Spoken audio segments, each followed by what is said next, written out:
Génesis 35 del 1 hasta el versículo 8. Bueno, vamos a leer, dice: Dijo Dios a Jacob: levántate y sube a Betel y quédate allí. Y haz allí un altar al Dios que se te apareció cuando huías de tu hermano Esaú. Entonces Jacob dijo a su familia y a todos los que con él estaban: quitad los dioses ajenos que hay entre vosotros y limpiaos y mudad vuestros vestidos. Y levantémonos, subamos a Betel, y haré allí altar al Dios que me respondió en el día de mi angustia y ha estado conmigo en el camino que he andado. Así dieron a Jacob todos los dioses ajenos que había en poder de ellos y los zarcillos que estaban en sus orejas.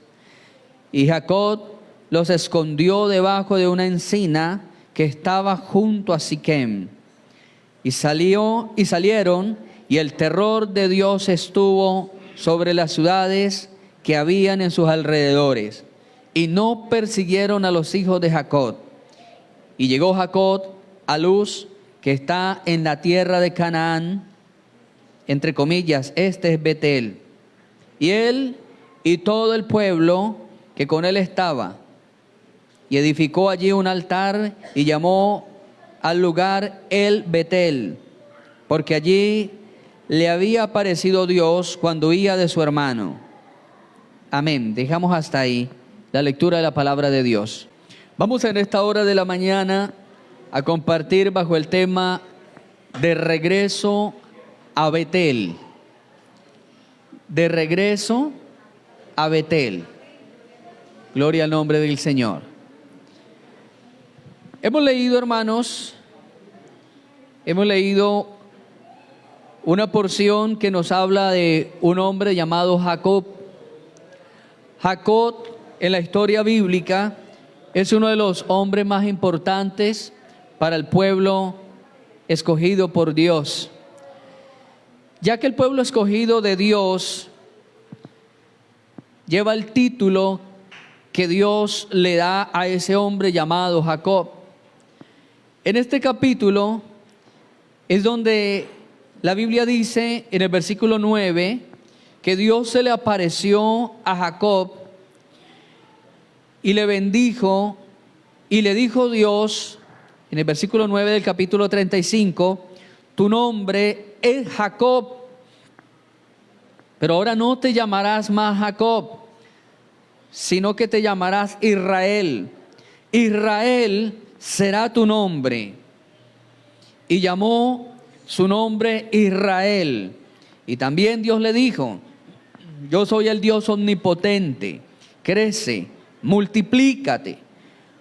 Una nación y conjunto de naciones procederán de ti, y reyes saldrán de tus lomos. Miren, hermano, qué tremenda promesa el Señor le entregó a Jacob en este capítulo 35. ¿Qué es lo diferente o qué es lo maravilloso del capítulo 35 de Génesis? Lo maravilloso de este capítulo es que Dios le recuerda algo, un suceso que había pasado, le recuerda a Jacob, y este suceso había acontecido 20 años atrás. 20 años atrás, Dios se le había aparecido a Jacob, por allá por el capítulo 28, versículo 10 de Génesis. La Biblia dice que Jacob iba huyendo porque él se había disfrazado como el hermano Esaú. Lógicamente, Jacob se había disfrazado de Esaú porque había una condición de discapacidad en el papá de él. Isaac era el papá de Jacob, y la Escritura dice que llegó un momento de la edad, de la vejez, donde Isaac perdió la vista. Isaac tenía dos hijos, uno se llamaba Esaú, que era el mayor, y luego Jacob, que era menor por algunos minutos porque eran mellizos, nacieron el mismo día. Pero la primogenitura se la cedieron a Esaú porque unos minutos antes había nacido y luego nació Jacob. Había muchas diferencias en estos muchachos. Tanto en la parte comportamental se comportaban diferente, como en la parte espiritual, como en la parte física. Pues la Biblia dice que Esaú era muy velludo, muy velludo. Dice que cuando nació tenía vellos por todos lados, que era muy velludo. Y aparte de que era muy velludo, la vellosidad del cuerpo de él era de un color rojizo y un color rojo. En cambio que la Biblia dice que cuando nació Jacob había algo muy diferente, y era que Jacob era totalmente lampiño, es decir, no tenía vellos, era calvo. Todo lo contrario, como si el hermano se hubiera traído los vellos que le pertenecían a él. Como que si no hubiese sido compartida la vellosidad entre los dos niños, como que uno se llevó todos los vellos del otro. Porque la Biblia muestra un paralelo bastante abismal. Dice que uno era muy extremadamente velludo y que el otro era muy extremadamente lampiño, limpio, su cuerpo era limpio. Desde ahí se marcó una diferencia cuando nacen. Aunque la Biblia dice que dentro del vientre de la mamá ya se daban golpes los niños. Dice que ella tenía un conflicto allá mental y decía: si esto es así, si esto siento en mi vientre, yo más bien quisiera morir. Y el Señor le dijo: es que sientes eso en el vientre porque hay dos muchachos y cada muchacho representa una nación. Y llegará el momento en que el menor someterá al mayor y el mayor terminará sirviéndole al menor. Había una profecía allí. Había una profecía, porque fue lo que realmente pasó. Jacob era el menor y terminó imperando sobre el menor, que era Esaú. Ahora la Biblia dice, hermano, que los años habían pasado y que el cariño y el afecto del papá de Isaac se había reclinado hacia el mayor, hacia Esaú. Pero dice la Biblia que el cariño y la afectividad de la mamá se había reclinado hacia el menor. Y ahora había un hogar que estaba dividido. Había un hogar que había caído en un vacío, y es el vacío de los hijos preferidos. Cuando hay hijos preferidos, el hogar se fracciona. El hogar empieza a cojear porque el amor se va hacia un solo lado y empieza esa barca a andar de lado porque se reclina el amor solamente a uno. Esto había creado un conflicto entre los muchachos, entre ellos, porque Esaú era amado por el papá y Jacob era amado por la mamá. Y cada uno de los muchachos empezó a alimentar esa hoguera de amor. Porque Esaú, dice la Biblia, que Esaú iba a los campos, fue un hombre de campo, que iba a los campos y traía carne de monte, o sea, practicaba la cacería, dice que era un cazador. Mataba a los animales y venía y le daba esa carne al papá, la preparaba como a él le gustaba. El muchacho se preocupó por el papá porque sabía que el papá lo quería más que la mamá. Pero el otro se preocupó por complacer a la mamá, pues dice que era un joven de casa y que mantenía siempre en la casa y en la carpa donde ellos vivían. Y se preocupaba por la mamá, se preocupaba en ayudarle a lavar la loza, se preocupaba en ayudarle a sacudir las cortinas, se preocupaba en barrer, en trapear. ¿Y a qué mamá no le gusta eso? La mamá estaba feliz, se sentía realizada, porque tenía un hijo muy juicioso en casa, que la mimaba, que la consentía y que le decía: mamita, ¿qué le ayudó a hacer, mamita? Estaba feliz ella con su hijo Jacob y el otro estaba feliz con su hijo Esaú, porque iba y le traía la carne que a él le gustaba, se la preparaba como él quería. Pero la Biblia dice que hubo un día en que Isaac perdió la vista por causa de la vejez o tal vez alguna enfermedad que avanzó y le interrumpió allí este sentido. Y hubo un momento de depresión. Oiga esto, amado hermano, porque tal vez algunas personas que no han ahondado en la Biblia o que no han estudiado la historia, tal vez algunos llegan a creer que el papá, que se llamaba Isaac, tal vez algunos llegan a pensar: Isaac estaba a punto de morir y antes de morir mandó a pedir la comida. Pero cuando nosotros miramos, no era el día de la muerte de Isaac, aunque Isaac sentía que iba a morir. Pero cuando usted estudia la historia, usted se va a dar cuenta todas las vueltas y todo el peregrinaje que Jacob dio, y vino a los 22 años y el papá todavía estaba vivo. Ahí estaba el viejo todavía. Pero hubo un momento de un vacío existencial. Esos momentos donde uno a veces dice: yo quisiera cerrar mis ojos y despertar ya en el cielo. Esos momentos donde uno a veces dice: Señor, ¿por qué no me hace el favor de recogerme? Envía una carroza de esas hermosas que tiene en el cielo para recoger justos y llévame, papá, quiero estar allá. Isaac tuvo un momento de un vacío existencial. Empezó a sentir terrores de muerte, se llenó de ansiedad y entonces dijo: yo quisiera comer de ese guisado, de ese animal que tanto me gusta, por última vez. Y claro, el hijo se asustó porque hay gente que antes de morir tiene antojos. ¿Se ha escuchado usted que hay gente que antes de morir tiene antojos? Sí, hay gente que tiene antojos antes de morir, están moribundos y de pronto piden algo que ya ni puede comer.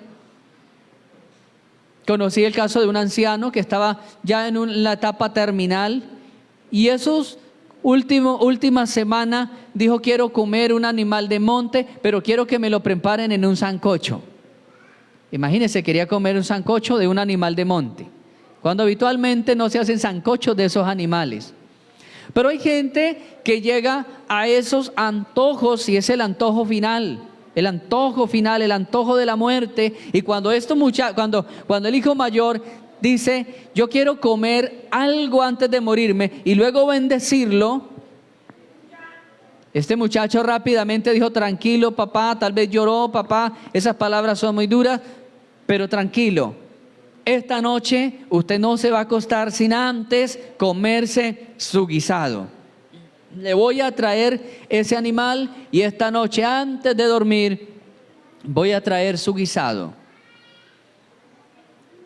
La Biblia dice que la mamá de Esaú estaba afuera, pero ella escuchó las palabras. Ella escuchó la charla que tenía el papá con el hijo.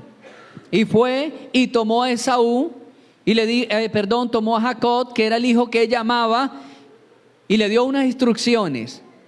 Hijo, tu papá se va a morir y es necesario que tú obtengas la bendición de tu padre. Oiga esto, esta mujer que se llamaba Rebeca sabía que sobre esa familia reposaba una bendición de parte de Dios, una bendición patriarcal. Rebeca lo sabía. ¿Por qué lo sabía? Porque el suegro de ella se llamó Abraham. Y ella sabía que venía una promesa de camino que había caído sobre el esposo, que era Isaac, y que iba a continuar con alguno de sus hijos. Y entonces Rebeca toma a Jacob y le dice: hijo, ve, finge que tú eres el hermano, entra a la habitación, háblale a tu padre. Pero la Biblia dice que él tuvo temor. Jacob tuvo temor. Jacob tuvo temor y Jacob le dijo: mamá, ¿y qué tal que en vez de que mi papá me dé una bendición, me dé una maldición? Porque él se iba a aprovechar de ese estado de incapacidad.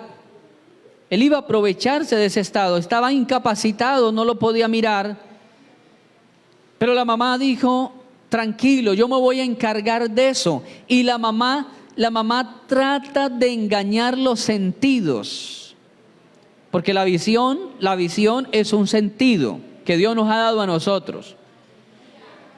Pero no solamente tenemos la visión como sentido, tenemos el oído como sentido, tenemos el olfato como sentido, tenemos la boca, el gusto como sentido, tenemos el tacto como sentido. Y entonces esta mujer dijo: vamos a engañar los sentidos de su papá. Y la Biblia dice que le hizo poner la ropa de Esaú, que eran ropas olorosas a hierba, rastrojo, y lo mandó a revolcarse sobre otros matones, otros rastrojos, para que se impregnara más de olor de campo. Y luego Esaú se queda pensando y dice: mamá, mi hermano es muy velludo y yo no. ¿Qué acontecerá si mi papá me dice acércate y me tocara? Ella dijo: tranquilo, hijo, que para todo eso hay solución. Parecía que fuera como paisa, se le tiene. Porque así es la gente, los paisas, que les gusta el negocio. Pregunta uno: no lo tengo en el momento, pero si vienen en un momento ya se le tiene. Se le tiene. Tranquilo, hijo, no hay problema por eso. Fue y capturó un cabrito, tomó unas tijeras, le trasquiló y sacó toda esa lana y empezó a pegársela. Hermano, ¿cómo quedaría de pintoresco ese Jacob? ¿Cómo quedaría de gracioso? Parecido a Papá Noel, un hombre joven pero lleno de lana blanca, porque en la mayoría de los casos los ovejos, los corderos son blancos. Los brazos, el cuello, la cara. Trataron de engañar los sentidos. Si él usa el sentido del tacto, él va a tocar y va a sentir los vellos, la lana. Y si él va a usar el sentido del olfato, entonces va a empezar a olfatear el olor, el aroma a hierba, a campo. Y la Biblia dice que efectivamente llegó este hombre así, transformados, con las ropas prestadas, con un atuendo engañoso. Y dice la Escritura que cuando él se acerca y le dice: papá, aquí he vuelto, aquí estoy. Él le dijo: hijo, bienvenido, acércate. Pero dice que le dijo: acércate para darte un beso, pero realmente no quería darle un beso. Quería comprobar si era el hijo Esaú. Y dice que cuando le fue a dar el beso, él sintió el aroma de campo, sintió el aroma de hierba, pero no estaba muy convencido. Y luego le dijo: ¿cómo es que tú has vuelto tan rápido? Mire, amado hermano, el abuelo sabía que ese tipo de animal no se conseguía saliendo de la casa, no se conseguía en la finca del vecino, que había que internarse en una montaña, esperar que los perros dieran su aviso y empezar la persecución del animal en el campo. ¿Por qué has vuelto tan rápido? Y le dice: papá, es que tuve suerte. Iba de camino y el animal se me cruzó precisamente en la senda. Qué coincidencias. Iba de camino y el animal se me cruzó en la senda. Y cuando le dice eso, el abuelo no le había preguntado: ¿por qué viniste tan rápido? Para saber por qué razón. Él le dice eso para que el muchacho hablara. Y cuando le habla, dice: qué cosa tan rara. Qué cosa tan rara. Tienes las manos de Esaú, tienes el olor de Esaú, pero tienes la voz de Jacob. Uno de los sentidos difíciles de engañar, hermano, es el oído. El oído es difícil de engañar. Ya les he puesto a ustedes varias veces el ejemplo de los que de los que tienen crisis de identidad, se visten de mujer o mujer se viste de hombre y puede tener una apariencia muy parecida, pero la voz le delata. A Jacob lo delató la voz. Pero luego le dice, no papá, yo soy, tranquilo, yo soy. Pero saben, hermanos, que el abuelo no se dejó engañar. El abuelo no se dejó engañar. Si usted estudia la Escritura, él le dio una bendición, pero no fue la bendición patriarcal, lo bendijo como hijo de la casa, pero la bendición patriarcal vino tiempo después. No le dio la bendición del patriarca, la bendición que venía de Abraham y luego a él como Isaac y luego a Jacob. Esa bendición patriarcal se la dio mucho tiempo después. Tal parece ser que el abuelo logró discernir y dijo, aquí hay algo extraño. Y le dio la bendición de un hijo, pero no le dio la bendición de un patriarca. Levante su mano y adore a Dios.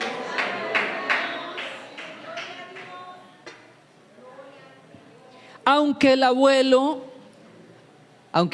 ciego no quedó convencido de que fuera Esaú, él no quedó tan convencido y no le dio la bendición del patriarca.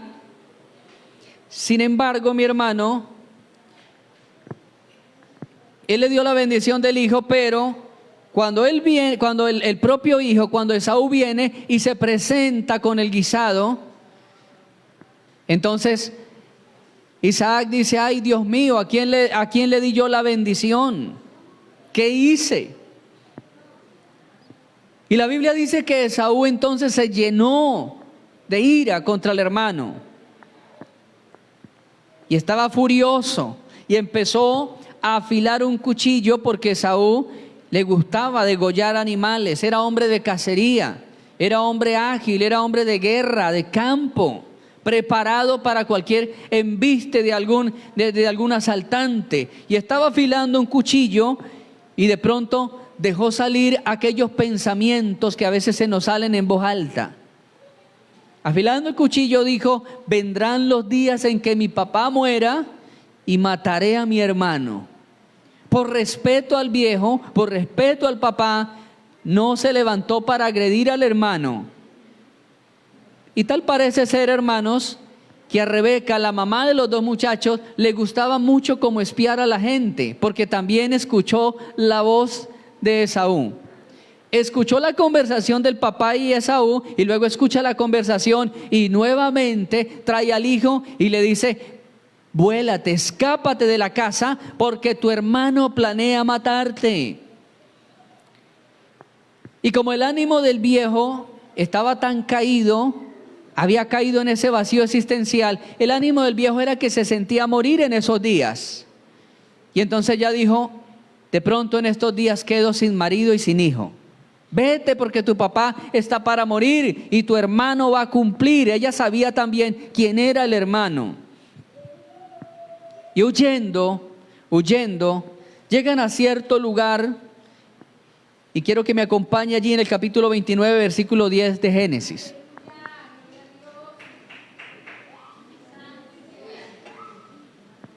Dice Génesis 28, 10. Salió pues Jacob de Berseba y fue a Harán y llegó a un cierto lugar y durmió allí, porque ya el sol se había puesto. Tomó de las piedras de aquel paraje y puso a su cabecera y se acostó en aquel lugar. Un hombre que corrió todo un día. Tiene razón, porque el escritor dice que llegó a un lugar y estaba muy cansado porque corrió todo el día, escapando de la furia del hermano. Le parecía que el hermano venía con el cuchillo detrás a matarlo y corrió Y tiene razón cuando el escritor precisa que llegó a un lugar y tomó las piedras de un paraje y lo puso sobre su cabecera. Iba tan cansado que pudo dormir plácidamente con una piedra debajo de la cabeza. ¿Por qué Jacob no dobló la carpa? ¿Por qué Jacob no puso el bolso que llevaba de cabecera? ¿Por qué Jacob puso una de las piedras que estaban ahí botadas? Amado hermano, yo pienso que fue la mejor decisión que Jacob tuvo en la juventud, haber puesto las piedras debajo de su cabeza. Fue la mejor decisión, porque la Biblia dice que Cristo es la roca. La Biblia compara a Jesús como una roca sólida. Compara a Cristo como la principal roca de la construcción del templo. Una roca que desecharon muchos, pero que era la principal del templo. Por eso la Biblia compara a Cristo como la roca. Porque en una ocasión, en el tiempo de Salomón, fueron a construir el templo más majestuoso que la humanidad haya conocido. Un templo del cual dice que jamás se tendrá una réplica, ningún rey, ni siquiera aquel rey de Pakistán que tiene la casa más cara del mundo, la casa con 1,200 habitaciones. Y tienen chapes de oro por todos lados. Pero la Biblia dice que el palacio de Salomón fue adornado de mucho oro y que la casa de Dios, que aquel templo, fue un templo tan majestuoso que llegaban reyes a conocer la casa del Dios de Israel. Cuando estaban construyendo ese templo, la historia dice que empezaron a enchaparlo, a colocar las losas de mármol, empezaron a colocarlas desde las orillas hacia el centro, porque el piso tenía una simetría especial.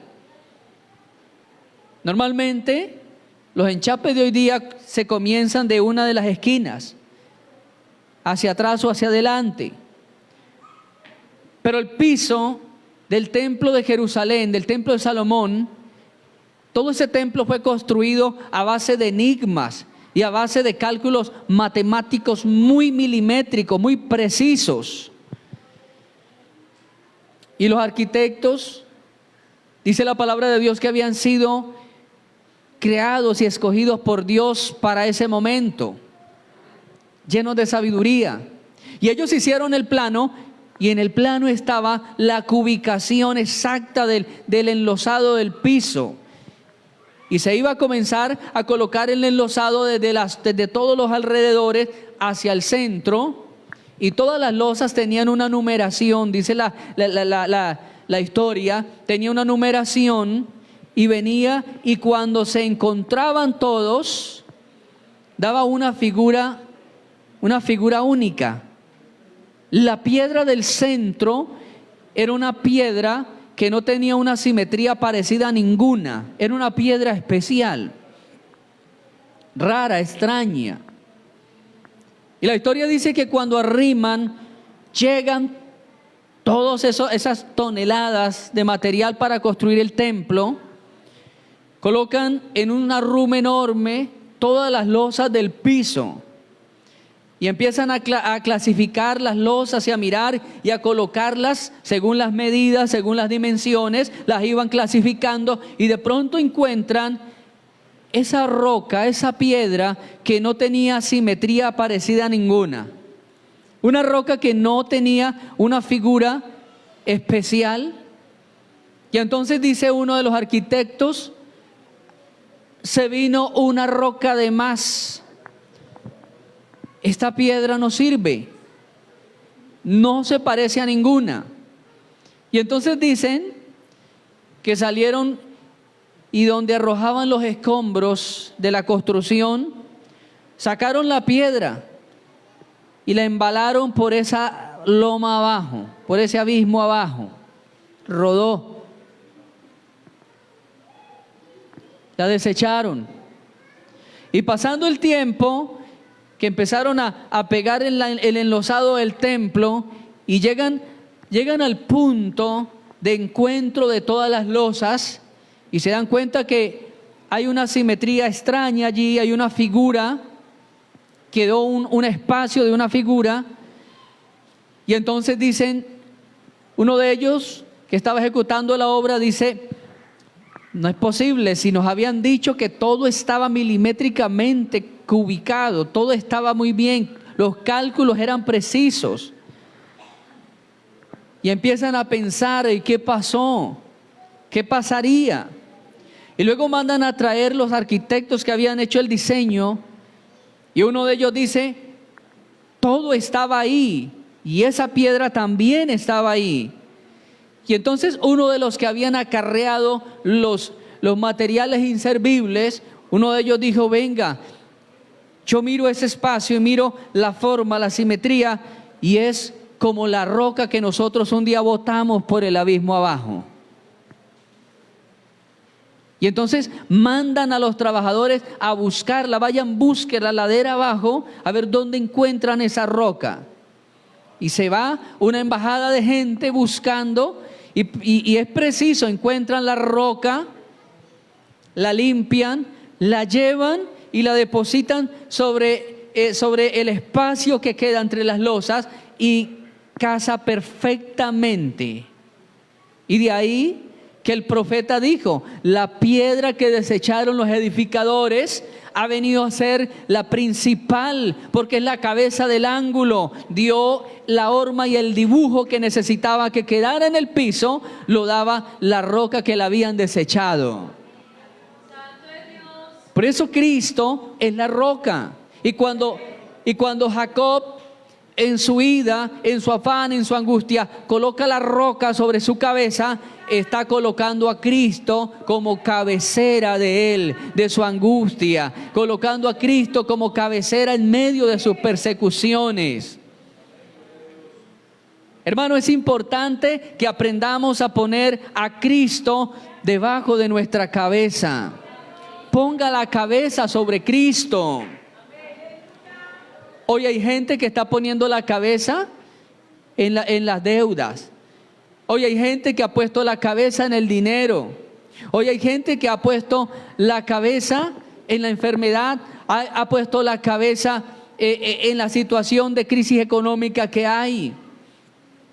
¿Sobre qué está poniendo usted la cabeza, amado hermano? ¿Sobre las modas? ¿Sobre lo que el mundo está ofreciendo? ¿Sobre la música?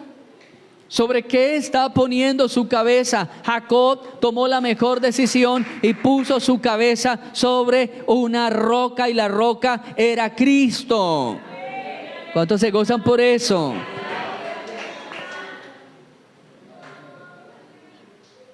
¿Sobre qué está poniendo su cabeza? ¿Será que su cabeza es invadida y bombardeada del problema que le está asediando? Cuando la Biblia nos dice que en esta ley meditaremos de día y de noche, es porque si nosotros logramos cumplir, meditar en esta ley, veremos los problemas desde otra óptica. Los problemas tendrán otra dimensión para nosotros. La palabra meditar en su etimología es masticar, masticar, masticar y masticar y masticar y masticar. Algo parecido como los animales que tienen varias panzas. Se llaman animales poligástricos. Que el pasto, la comida se deposita en una panza y luego la devuelve, la mastica otra vez y luego pasa a otra panza y él vuelve y hace ese ejercicio, la devuelve y la mastica para extraer todos los jugos, todas las vitaminas que le va a proporcionar ese alimento. Y eso es meditar, hermano. Cuando ponemos la cabeza en Cristo, meditamos en lo que Cristo nos enseñó. Y vienen problemas, y vienen noticias malas, y vienen cosas que nos asaltan nuestra tranquilidad, pero si mi cabeza está puesta en la roca, voy a tener contacto con Dios. Cuando Jacob colocó esa piedra sobre su cabeza, dice la escritura que le vino, soñó que había una escalera apoyada en el cielo y tocaba la tierra. Dice, estaba apoyada en la tierra y su extremo tocaba el cielo. Y aquí, ángeles de Dios que subían y bajaban por ella, y Jehová estaba en lo alto de ella. Y le dijo el Señor, yo soy Jehová, el Dios de Abraham tu padre, y el Dios de Isaac. La tierra donde estás acostado te la voy a dar a ti y a toda tu descendencia. Tu descendencia será como polvo en la tierra. Te extenderás a los 4 puntos cardinales, norte, sur, oriente, occidente. Y en ti serán benditas todas las simientes de la tierra, todas las familias de la tierra. Esto pasó, hermano, el día que Jacob iba huyendo. Cuando el hermano dijo, lo voy a matar. Y la Biblia dice que él se levantó, el versículo 18, se levantó Jacob de mañana, tomó la piedra donde él había puesto la cabeza y la alzó por señal y dijo, derramó aceite sobre ella, dijo, llamó el nombre de aquel lugar Betel. Dice la Biblia, llamó el lugar de aquel lugar Betel, que significa casa de Dios. E hizo Jacob, versículo 20, un voto diciendo, si fuere Dios conmigo y me guardare en este viaje en que yo voy, me diere pan para comer, vestido para vestir, y volviere en paz a la casa de mi padre, Jehová será mi Dios. ¿Sabe, hermano, que Jacob no lo conocía? No lo conocía. Jehová era el Dios del abuelo, Jehová era el Dios del papá, pero no era el Dios de él. Amado hermano, un día nuestros hijos también van a reconocer a Jehová como el Dios de ellos. Un día nuestros hijos también van a decir, Él es mi Dios. Nuestros hijos van a decir, Jesús es mi Salvador. Un día nuestros hijos van a decir, el Espíritu Santo es mi amigo, es mi consolador. Tal vez ellos ahorita, tal vez usted esté mirando que su hijo, su hija, tal vez le esté diciendo, papá sí molesta con eso de Dios, mamá sí molesta con eso de la iglesia, mamá sí molesta con ese tema de la Biblia. Y tal vez usted lo esté viendo como Jacob, tal vez usted lo vea lejos, tal vez en los cultos de casa, tal vez en los cultos de hogar, los cultos familiares, tal vez papá y mamá oraban y tal vez miraban, abrían los ojos así de a poquito, porque cuando uno ora por los hijos a veces uno abre los ojos de a poquito. Tal vez lo abrían de a poquito y tal vez estaría por allá Jacob sacándose espinillas.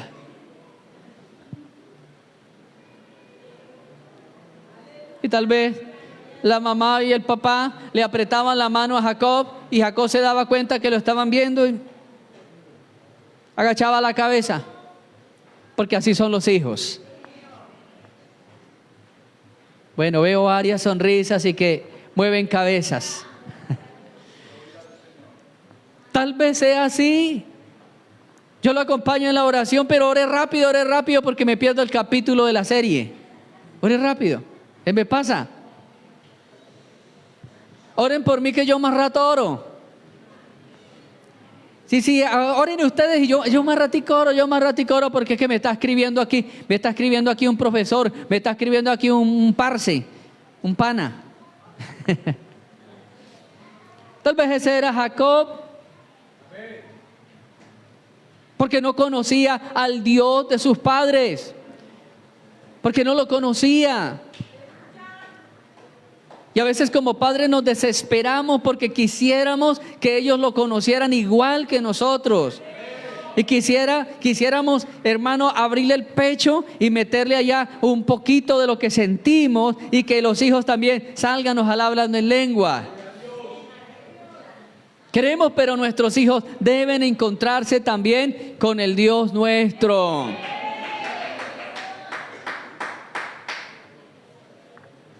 mi hermano, yo me imagino la oración que hizo Isaac cuando se enteró que el hijo mayor iba a matar al menor y que el menor entró a despedirse. Papá, muchas gracias por todo. Papá, me voy porque tengo un problema serio con mi hermano. Papá, me voy. Papá, Dios te bendiga. Si te mueres, no sé si pueda venir a tu entierro, pero papá, tengo que irme de esta tierra. Y como Isaac sí conocía a Dios, y como Isaac venía ligado a la promesa, Isaac conocía a Dios. Yo me imagino la oración después de Isaac. Señor, mira a este hijo que se va. No sé qué le espera. No sé qué haya en esa tierra para dónde él va. Jacob no se puso a detenerlo. No, hijito, no te vayas. Quédate aquí. Él no se puso, hermano, a ofrecerle, si quiere, le doy la mitad de la finca, pero no se vaya. Si quiere, le doy la mitad de la casa, pero no se vaya. Si quiere, le hago la escritura del apartamento y no te vayas. Hermano, a veces los padres no entienden que hay procesos para nuestros hijos en que hay que dejarlos, que vuelen, que salgan, para que ellos entiendan que si el papá y la mamá le están motivando a buscar de Dios, es porque ellos anhelan lo mejor para ellos. Y algunos se han ido fastidiados. Yo me voy de la casa porque es que papá y mamá no hacen sino molestar con el tema ese del evangelio. Papá no hace sino molestar y ponerme restricciones, me voy. Es que ese papá es cansón. Pero resulta que donde van, llegan a un lugar y allá Dios les está esperando. Allá Dios tiene también su molde. Allá Dios les espera. Levante su mano y adore a Dios.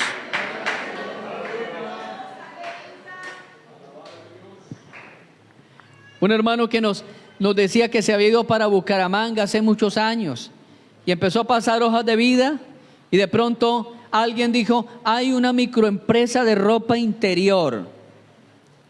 Y yo vi que había en la parte externa, había allí un cartel que decía, se buscan operadores, se busca personal para trabajar. Se fue el hijo del pastor mirando y sí, ahí estaba y había un número. Llamó, marcó y dijo, mire, yo soy una persona que está nueva aquí, no sé operar maquinaria de corte, no sé confeccionar, pero soy bueno para lo que toque hacer. Soy bueno para hacer mandados, soy bueno para hacer aseo, soy bueno para aprender. Y entonces le dieron la dirección, venga a mi oficina. Fue a la oficina y era un hermano, un creyente de una de las iglesias allá en Bucaramanga. Le dijo, joven, estoy necesitando una persona precisamente con las cualidades que usted me describe, porque lo necesito para oficios varios. Entonces, solamente hay un requisito. No necesito que sea estudiado, no necesita que tenga algún título porque es para oficios varios, pero solamente hay un requisito. Y el requisito es que todos los días vamos a tener una cadena de oración, 15 minutos diarios, por la empresa, por el empleo. Pero tranquilo que esos 15 minutos van dentro de la nómina. Usted no me puede faltar a los 15 minutos porque eso es parte del trabajo. Usted me va a llegar al horario, me va a firmar ingreso y después de que todos firman ingreso, todos vamos a estar 15 minutos por el crecimiento y el desarrollo de nuestra empresa. Si usted se siente capacitado para acompañarnos, porque todos los que tengo son cristianos, son creyentes de diferentes iglesias. Entonces, si usted se siente capacitado de orar a Dios y de estar ahí, y aparte de eso de que usted va a estar en un ambiente de puros evangélicos, yo soy evangélico y todos los trabajadores son evangélicos y el que maneja el camión, que es con el que usted más va a estar, también es un evangélico. Hermano, de las manos del Señor no se saldrán nuestros hijos. Nuestros hijos están en las manos del Rey de la tierra. De Jehová es la tierra y su plenitud. Y aun si salieren de la tierra y fueren al espacio, la Biblia dice, de allá te derribará Jehová. Así que la Biblia dice que conoció a Dios y hizo una promesa. Señor, si tú me guardares en todo este tiempo y me permitieres volver a la casa de mi Padre en paz, tú serás mi Dios. Oiga esto, y empezó Dios a cumplirle. Dios empezó a cumplirle. Dios empezó a guardarlo y empezó a prosperarlo de una manera tan tremenda que llegó el punto en que el suegro de él, un hombre llamado Labán, que era tío por parte de la mamá, comenzó a sentir envidia a Labán. Y Labán lo tuvo, hermano, en un proceso tremendo. Los que conocen la historia saben que trabajó 14 años por amor a una muchacha. 14 años. Eso sí es amor del bueno, hermano. Trabajó 14 años al sol y al agua por el amor de una muchacha. La Biblia dice que el día en que estaba la fecha de la boda, el papá le hizo un cambio. Le hizo lo que se llama el cambiazo. El cambiazo. Las autoridades de Colombia hablan que hay que tener cuidado con el cambiazo. ¿Y saben cuál es el cambiazo? Cuando una persona va a un terminal o a un aeropuerto, hay personas que llevan maletas muy idénticas a las de uno, muy parecidas. Y en un descuido, le cambian la maleta a uno, y hay personas que están siendo procesadas en otros países porque les cambiaron la maleta en un momento. Y llegaron a ese país con la maleta. Y entonces allí llevaban estupefacientes, o llevaban armas, o llevaban grandes cantidades de dinero ilegal. Eso es el cambiazo. Y Labán, el suegro de Jacob, le hizo el cambiazo. Le hizo el cambiazo. Él se casó, y como las muchachas se casaban totalmente cubiertas, y entraban luego a la noche nupcial, entraban a unas carpas totalmente oscuras. Y vaya sorpresa que cuando amaneció, no era la muchacha por la que había trabajado 7 años, era la cuñada. Es que ese Labán era tremendo, tremendo. Luego le salió con la excusa de que en la tierra no se permitía dar la menor antes que la mayor. Entonces trabajó otros 7 años, 14 años. 14 años, tremendo.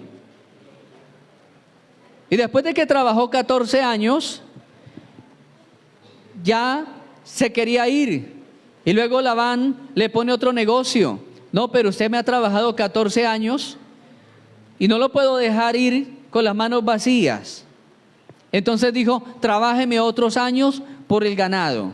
Y le pone allí una prueba y dice, todas las ovejas que de aquí en adelante nazcan pintadas van a ser suyas. Y la Biblia dice que empezaron a nacer puras pintadas. Y luego le cambia. Dice, no, cambiemos ahora. Todas las que salgan de un solo color van a ser para usted. Y empiezan, hermano, a salir todas de un solo color. Y empiezan a nacer todas pintadas de ahí para allá. Dice que le cambió 10 veces el salario. 10 veces. Y fue tan tremendo que dice que empezaron, en uno de esos cambios, dijo, si salen ovejas rayadas. Es imposible, hermano, que la genética de las ovejas ahora se muten a la especie de las cebras o de los tigres. Imposible. Genéticamente era imposible. Si empiezan a salir rayadas. Oiga, hermano, ¿usted ha visto ovejas rayadas en lo que han dado? Pero le puso ese parapeto le puso esa prueba. Entonces, si salen rayadas de aquí en adelante, esas van a ser suyas. Y empiezan a salir todas rayadas. 10 veces dice la Biblia que le cambió el salario, 10 veces en 6 años. ¿Qué pensaría usted si tiene un patrón así y comienza a cambiarle el salario frecuentemente? Pero ¿por qué no se iba Jacob? ¿Por qué no se iba? Porque se dio cuenta que Dios estaba con él. Porque se dio cuenta que entre más trampas le hacían, más Dios le multiplicaba.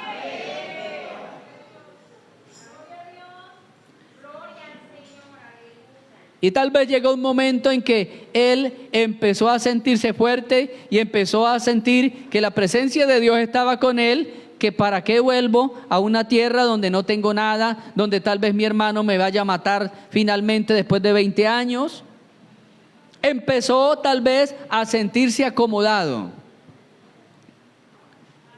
Ya tengo reconocimiento, ya soy don Jacob.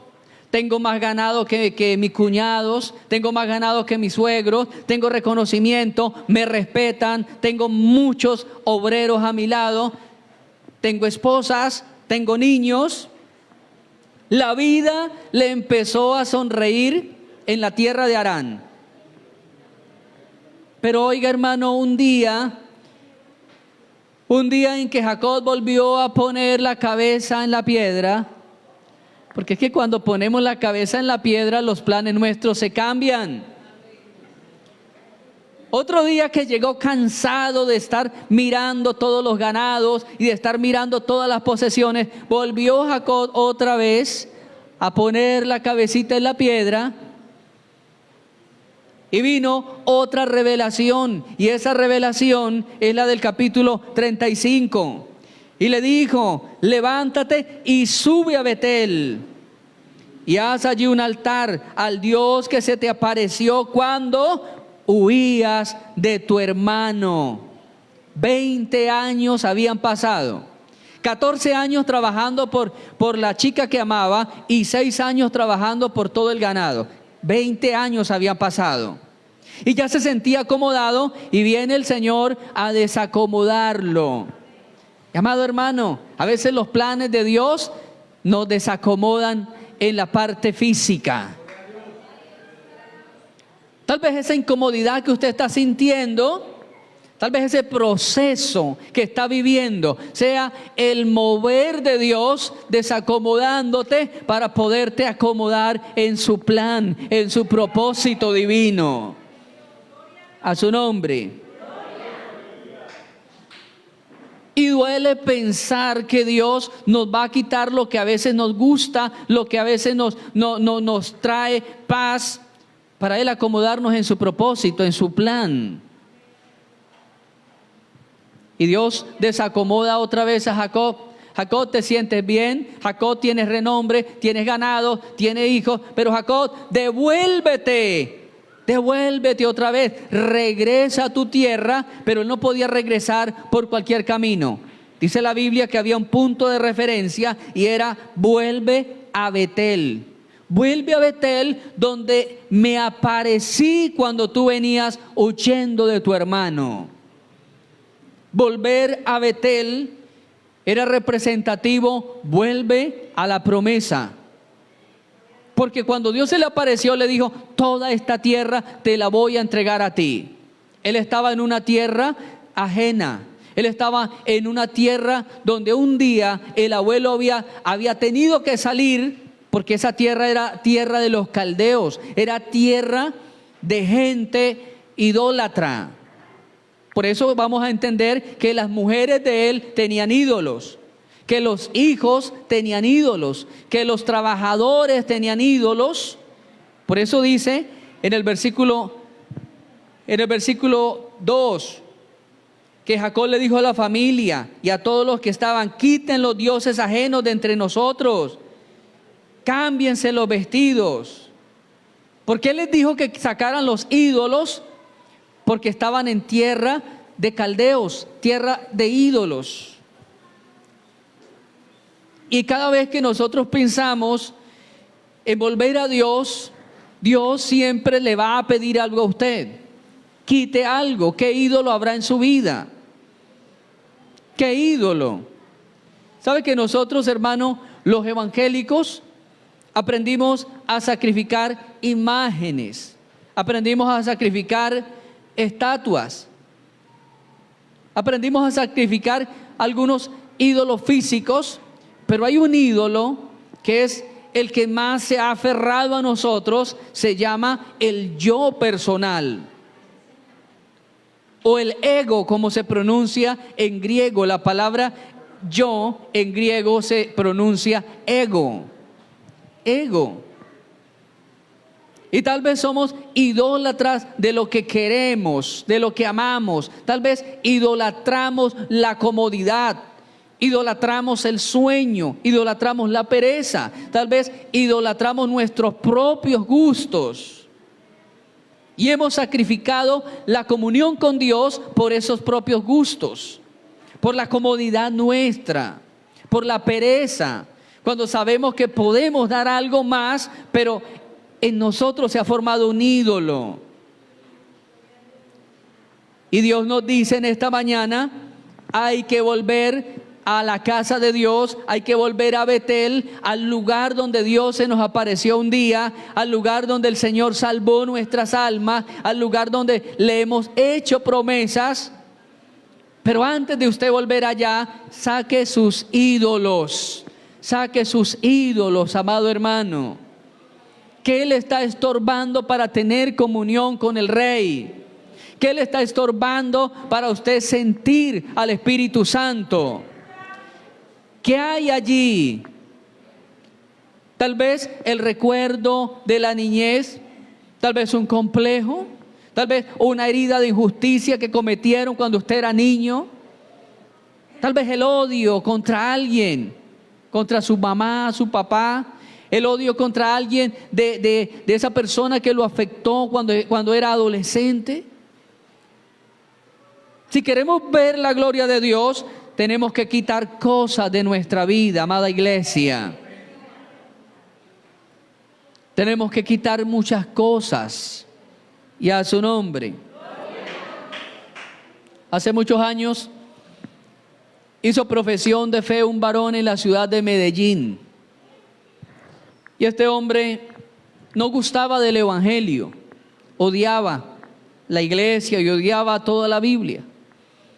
Él era un empresario, había capitalizado bastante, pero de pronto la esposa y los 2 hijos hacen profesión de fe y él se torna enemigo de ellos y empieza a fastidiarles y empieza a buscar un ambiente adverso.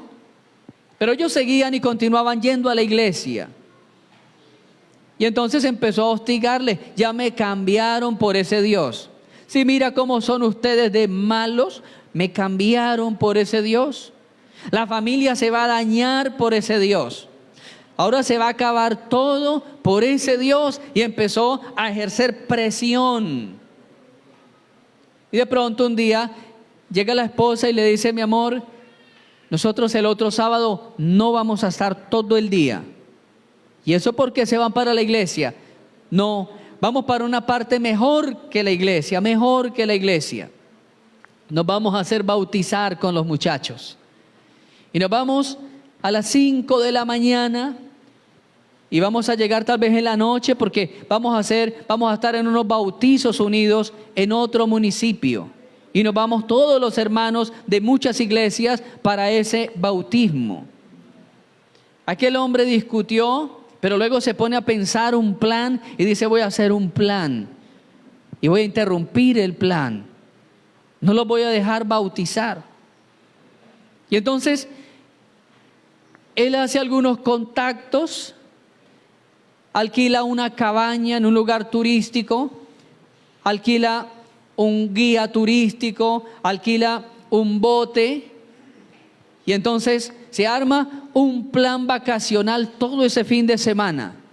Plan vacacional con comida y todo, pesca deportiva, camping. Y entonces les dice: mire, yo tenía ya esto comprado desde hace días, quería darles la sorpresa. Vamos. Aprovechemos. No creo que Dios sea tan malo que prefiera que la familia esté uno por allá en un plan vacacional y los otros por allá en un río. Y empezó a ejercer presiones, que ustedes no me aman, me cambiaron, ama más la iglesia. Empezó a ejercer esa presión hasta el punto que convenció a los dos muchachos. Ella dijo: yo no voy a cambiar al Señor, yo voy a ese día porque es el día que yo más he esperado, el día en que me dieran la viabilidad de yo poderme bautizar, de yo poder entrar a ser miembro en plena comunión de mi iglesia. Ese es el mejor día para mí. Los muchachos se fueron y ya habían pasado los bautismos, ella ya se había bautizado, estaban disfrutando ya de un almuerzo y algunos jóvenes bañándose, cuando llegaron allí a avisarle a ella que se comunicara rápidamente con el esposo, porque algo había pasado, y se comunica y él no hacía sino pedirle perdón y perdón y perdón, mi amor, perdón. Nunca me vas a perdonar, pero si tu Dios te da un corazón amplio, perdóname. Y ella estaba asustada. ¿Qué pasó? ¿Qué pasó? Contrólese, amor, contrólese. Él no hacía sino llorar. Cuando ya pudo controlarse un poco, dijo: nuestros muchachos se ahogaron. Se ahogaron, perdimos nuestros muchachos. La canoa nos dio una vuelta en la laguna y no pudimos rescatarlos. Se ahogaron nuestros muchachos. Amado hermano, este varón, cuando estaban allí haciendo la ceremonia fúnebre, él pidió unas palabras y dijo: todo esto es consecuencia de mi dureza, pero yo quiero llegar al cielo para ver a mis muchachos también. Y como ellos no pudieron desarrollar esa vida en la iglesia, por toda mi dureza, por toda mi terquedad, antes de enterrar a estos muchachos, yo quiero aquí en medio de estos ataúdes que por favor, pastor, usted me dirija en una oración de arrepentimiento. Y hoy día todavía sirve al Señor ese varón. Está sirviendo.